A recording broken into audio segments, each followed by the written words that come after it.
So before Christ, all of these other ancient religions, Hinduism, all of the different pagan religions, were all essentially manifestations of demons terrorizing human beings. Is that correct? Yeah, even in Genesis, you kind of have proto-Christianity. So all the religions derive from a very early Genesis era proto-Christianity. They had this seed form of the truth that they remembered from their ancestors back in the ancient era. But what happens is that over time, it gets corrupted. People start to worship, and that message gets perverted. But there's still some truths in those religions. All right, what did we have next on the agenda here? Kabbalah. So this is something I'm curious. I've heard you and DPH talk about this a lot in your various streams. It's something that I've listened to a fair bit, but I just still don't understand it at all. Some sort of a mystical practice. It's just one of those things that's so layered. Like, first of all, what is Kabbalah, and what are the origins of Kabbalah? Well, the word just means the tradition, or the received or passed on tradition. So the word is referring to, in some sense, the oral teachings of rabbinic Judaism, and it's the idea that all the way back to Genesis or to the time of the prophets like Ezekiel, there's this oral form of revelation or Judaic tradition that's also been passed down, that's sort of concurrent with the rabbinical written text or the Torah or whatever. But there's also branches of it that get into mysticism. And what you'll find in a lot of Western religions in general, whether it's Hermeticism or whether it's Christianity or Islam, a lot of times they will borrow or utilize the structures of Neoplatonism. So Neoplatonism is later Platonic schools in the 1st, 2nd, and 3rd century that developed Plato and Aristotle into some sort of systematized way to understand the structure of reality. One of the classic examples of Neoplatonism is what's called the Porphyrian tree. If you look that up, it's a tree that's intended to kind of give you the structure or the dimensions that make up reality. And there's all kinds of theories, there's all kinds of schemes, but this is a basic template that's used. And Christianity, Catholicism, Orthodox Christianity, Sufism, Shia Islam, and Judaism, particularly with Kabbalah, have appropriated and utilized Kabbalah and the Porphyrian tree to kind of give meaning and structure to reality beyond just the basics of, Genesis and creation and this kind of stuff. So it's more of a metaphysical thing. And within Kabbalah and Judaism, it gets, in many cases, way more mystical, where you can have practices that include things like magic, sigil magic. There's a medieval Jewish myth called the Golem. You probably heard of the Golem. And this is the idea that through magical incantations, or perhaps even through technology or whatever, and using the words, the Hebrew words and names of God, you can create sort of animatronic or living beings. And I don't even think that Judaism is necessarily the beginning of that idea. You can find that idea in ancient Greece, where some of the philosophers talked about creating sort of technotronic beings or mechanical beings, so to speak. So long story short, a big part of that school of mysticism deals with things like what we would call perhaps computer beings or AI beings, right? If you're a Kabbalistic Jew, you would interpret or think of a lot of things like AI or robotics as a version of the Golem. So there's much more to it than that, but I mean, it kind of branches into Gnosticism at times. A lot of the medieval Jewish Kabbalists were influenced by Christian Gnostics. So they utilize kind of good and evil as flip sides of the same coin principles. So it's all over the place, and every different Kabbalist kind of has its own scheme or system. So that's just quickly, who is actually do we know that people are practicing this sort of thing these days? And is it a small portion of the Jewish religion? Is it like a weird sect of the Jewish religion, or is it something that's pretty ingrained? Would it be like Orthodox people, or? Well, I mean, any person within and even without Judaism could conceivably be interested in or have some version of Kabbalism. I mean, for example, many Western esotericists who weren't even Jews, like Aleister Crowley, he borrowed heavily from the Kabbalah. Albert Pike, who wrote the Bible of Masonry, Morals and Dogma, was very influenced by Kabbalah, so he utilizes it. And then we have pop culture figures who've been big promoters of Kabbalah, like Madonna and the LA Kabbalah Center. Do you reckon they know, though? Do you reckon they know the sort of tradition of what they're actually doing and what they're actually saying? Or do you think that they have various influences around them that make them do these? Because I can't imagine Madonna really sort of looking into any sort of medieval metaphysics. No, I think in her case, I mean, I'm not saying that what she's into is very well thought out or sensible. I'm not saying that like Madonna is controlling the world through the rabbis. But I mean, I've read she for many years was promoting the Kabbalah Center in LA back to the late 1990s, actually.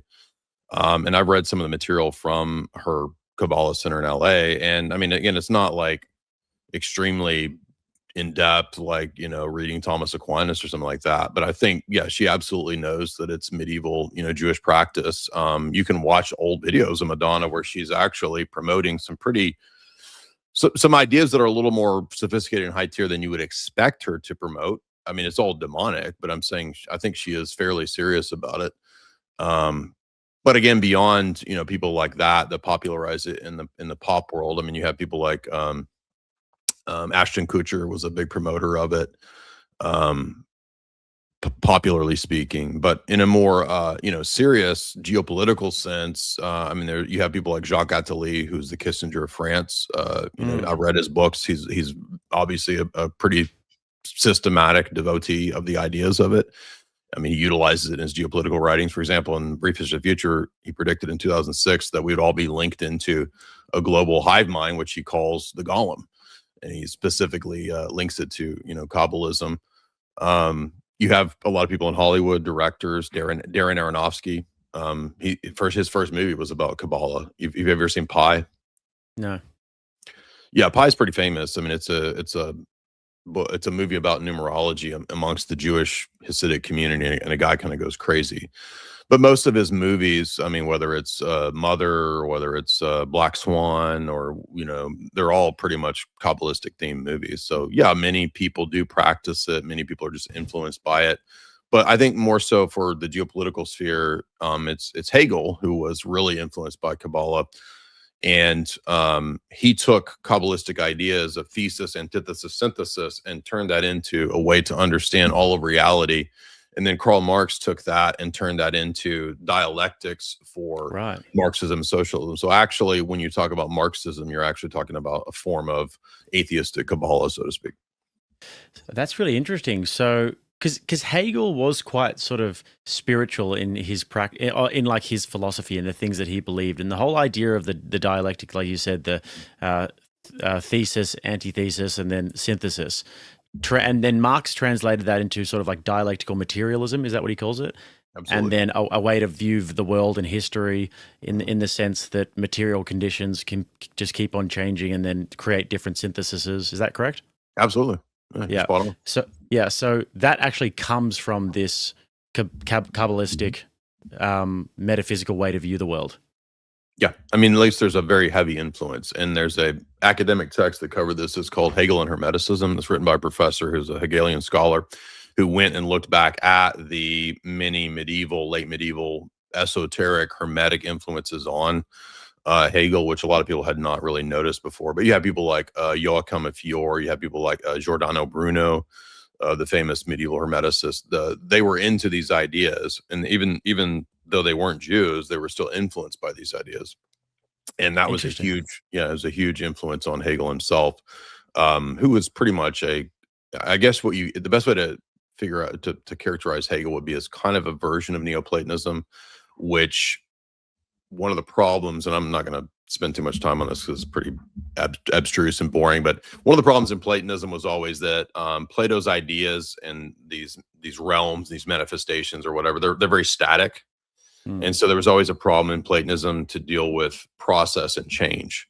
So in other words, if the realm of the ideas is eternal and static, how does it have anything to do with our realm, which is always in flux and changing? So that was a constant problem in Platonism and Neoplatonism. And one of the things Hegel does is really try to resolve that through process philosophy. So he's a huge proponent of there being these sort of ideals, but they're always sort of in process moving towards what he called the omega point, which is everything becoming self-conscious. And you can find this influence very heavily. I'm sure you mentioned this probably with Dr. David Patrickarian. I think he would back this up, especially amongst the transhumanists. They're very much into these ideas of Hegel or Teilhard de Chardin and the idea of the noosphere and everything kind of becoming unified into this grand supra-consciousness via the web, the net, the global brain, Jacques Attali's Golem, etc. It's all the same idea. The idea, and this is like the omega point that is the sort of final destination of the dialectic. Absolutely. Yep.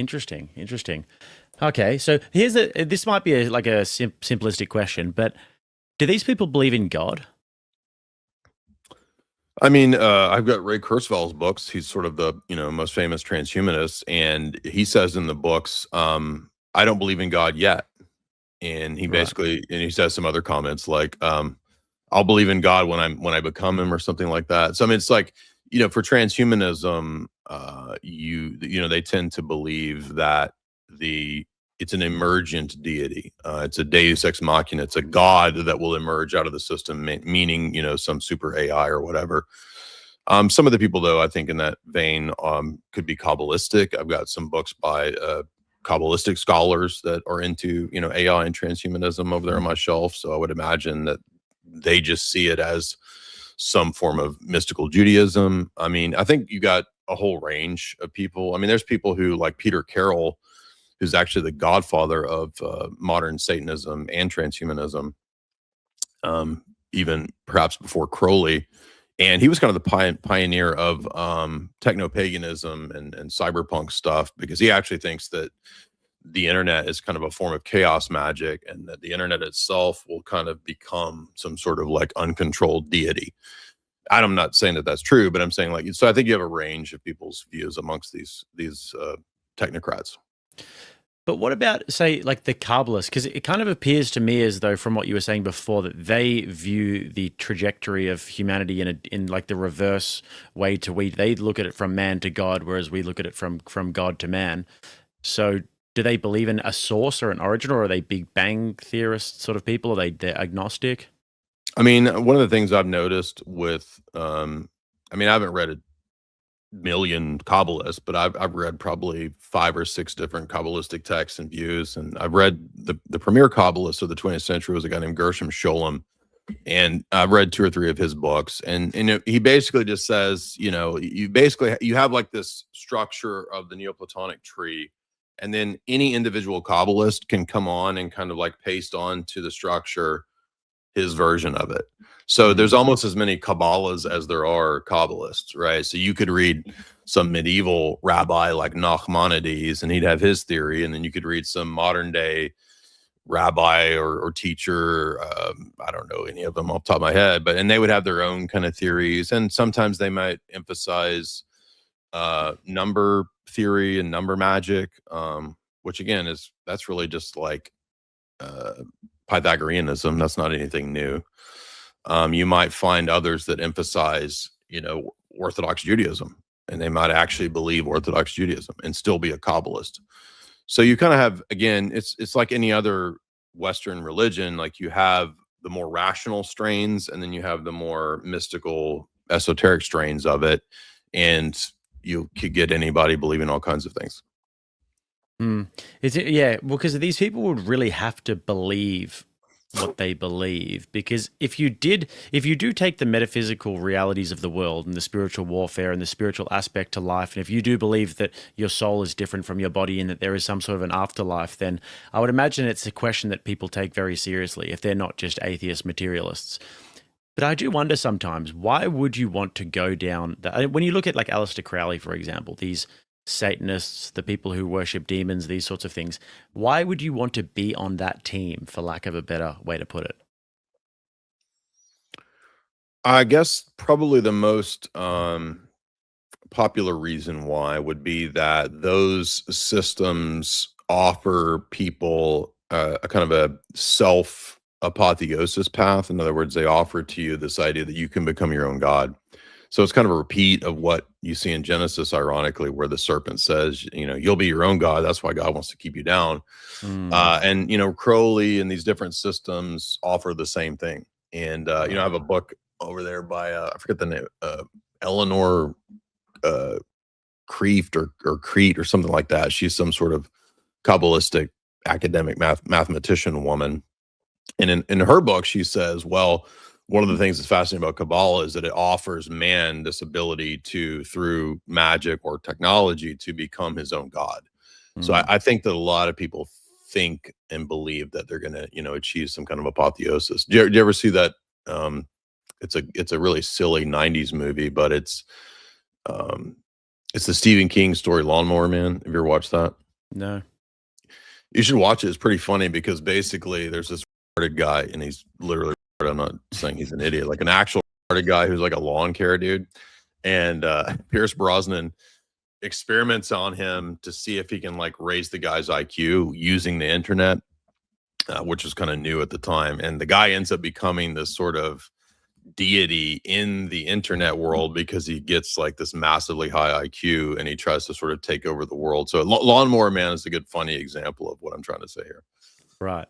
So, I mean, then you contrast that with the Orthodox Christian way to view the world and the idea of theosis, something that I've been looking into a fair bit recently. How would you, if you had to explain the idea of what theosis is? Because I was watching this. Have you ever seen that YouTube channel Harmony?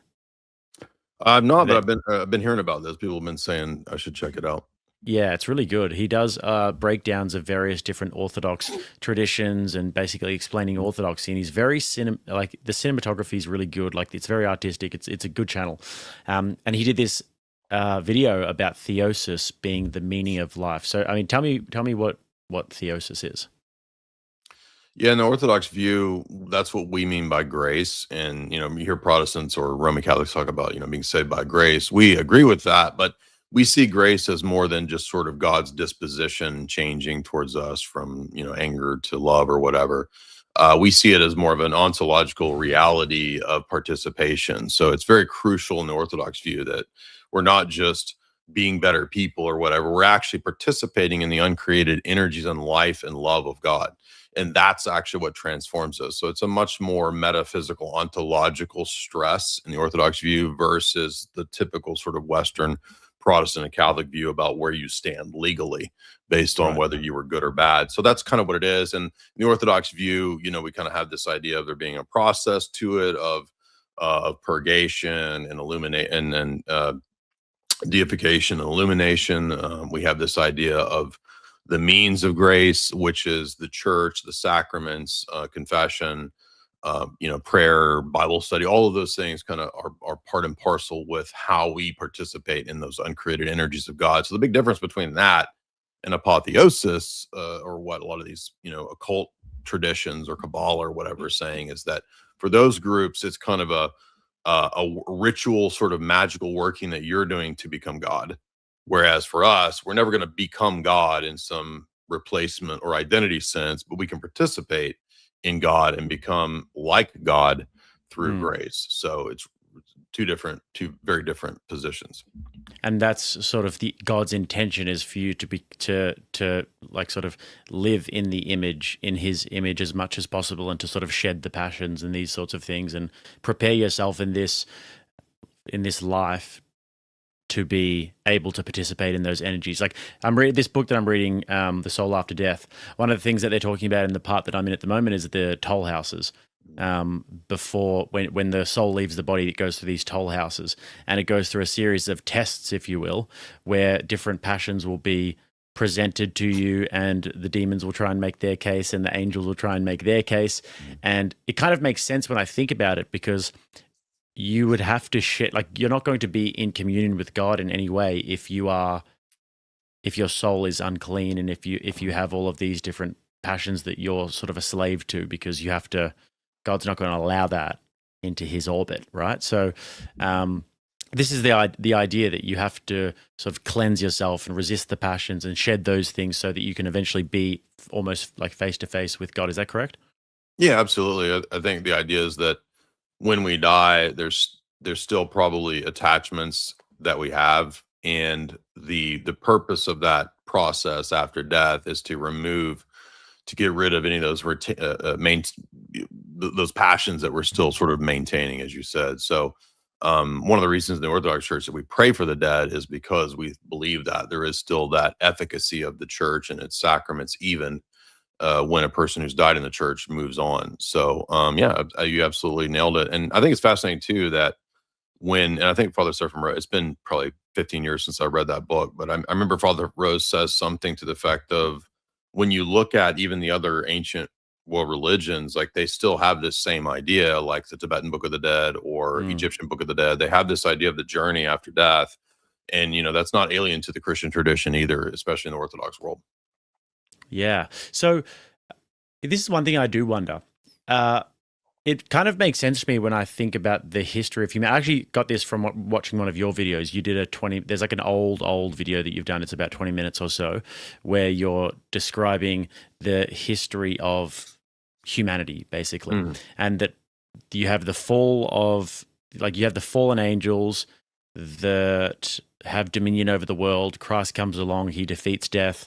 And then now we have the ability to be able to have power over demons because we have the power of Christ, and he came and defeated sin and death and these sorts of things.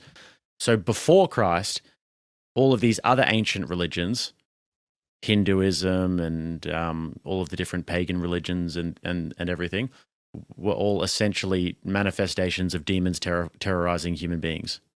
Is that correct?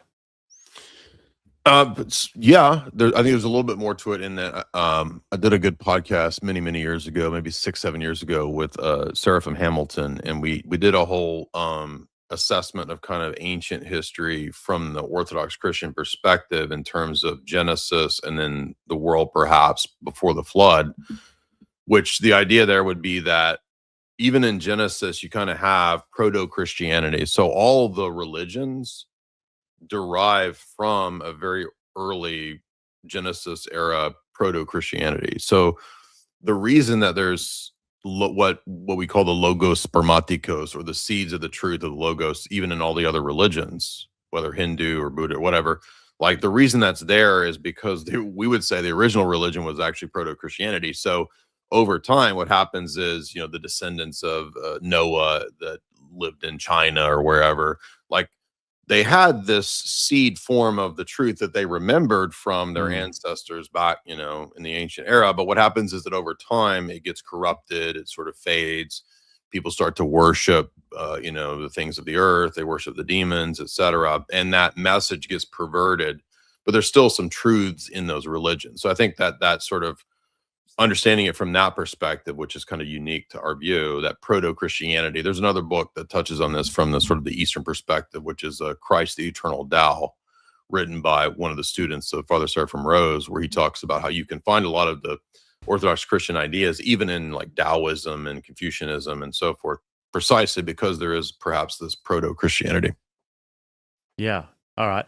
So when I go around to Eastern Asian countries, for example, Indonesia, these sorts of different places, and I always notice that there is a lot of demon worship going on. They actually create, like when I was in Bali, they do this day of silence, and they literally create effigies of demons, and they walk them around the street.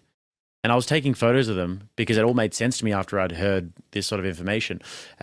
They walk them around the street in order to cleanse the island of bad spirits, and then they will burn the demons. And it's this warfare where they seem like terrorized by the demons, and it just seems like a crazy religion to be subscribed to, because Christianity, we believe that we obviously have power over these demons, but these people, they're like terrorized by them. It's like a fight against them. But we still have that fight against demons, but it's just so pervasive in these Eastern religions.